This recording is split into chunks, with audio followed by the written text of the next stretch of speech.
Dahil aasahan na ang maiingay na mga paputok sa pagsalubong sa bagong taon ay nagbigay ng payo ang Health Ministry ng BARM sa mga pet owners para maiwasang ma-stress ang mga alagang aso o pusa. Bahagi ng kampanyang Bawat Buhay Mahalaga ng DOH na masigurong nabibigyan din ng halaga ang kapakanan ng mga alagang aso at pusa sa bahay.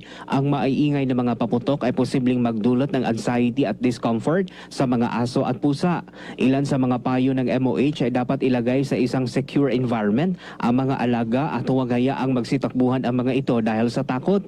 Pangalawa ay kung maaari ay maglaan ng safe space na may music. Mas maganda ring libangin o kaya iisama sa mga laro ang aso bago ang pagpapaputok. Hinihikayat din na lagyan ng ID tags ang mga alaga na may nakalagay na contact number kapag nakawala o nakatakbo ang alaga dahil sa takot.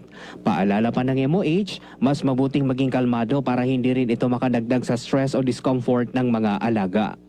Mark Anthony Taico, NDBC Bida Balita.